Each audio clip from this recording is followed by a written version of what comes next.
अगर आप भी चाहते हैं नए वीडियो एवं नए ऑडियो देखने एवं सुनने के लिए तो हमारे गोल्ड स्टूडियो चैनल को सब्सक्राइब जरूर करें एवं बेल आइकन दबाना ना भूलें।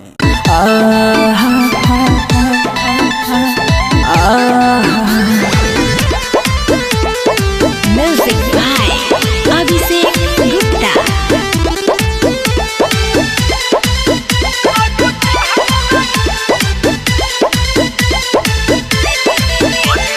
पूरे पूरे हमारो बदनिया पिराता चलिल डगरिया त चललो न जाता। पूरे पूरे हमारो बदनिया पिराता चलिल डगरिया त चललो न जाता।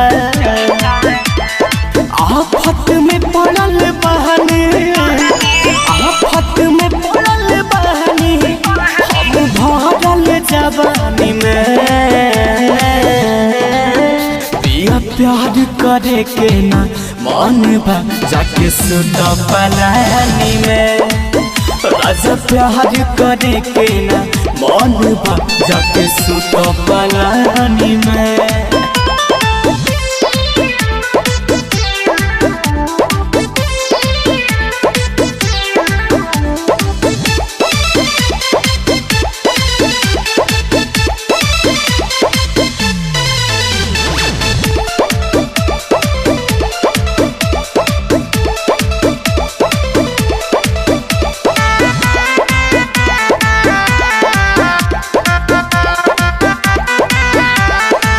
भइल बताहरा से सदिया पिहिले दूधे हर दिया कमर के दर्द से चूरी रहीले ताना मारे ले नदिया।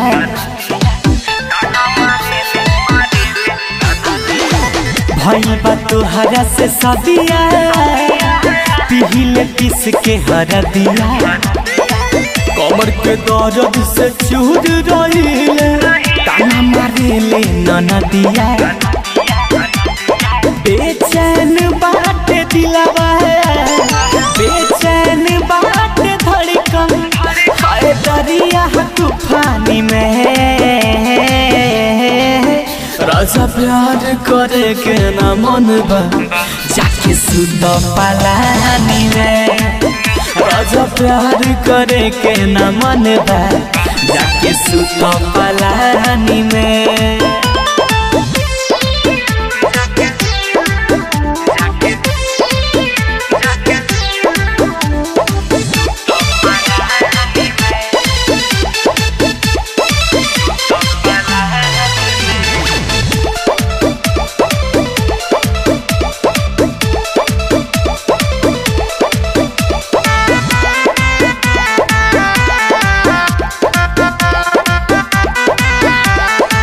जरेला चैला के आगे वैसे हम जरतानी बुझत रदिया रविराज पिया तह से कहतानी।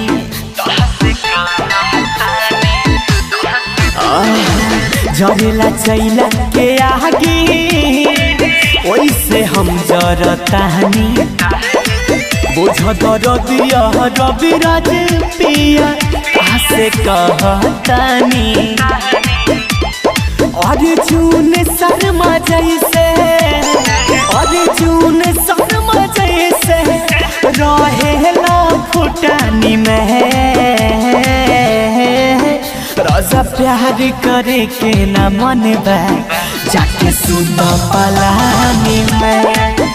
पिया प्यार करे के ना मन बा जाके सुत पलानी में। राजा प्यार करे के ना मन बा जाके सुत पलानी में। सैया प्यार करे के ना मन बा जाके सुत पलानी में। अरे जाना।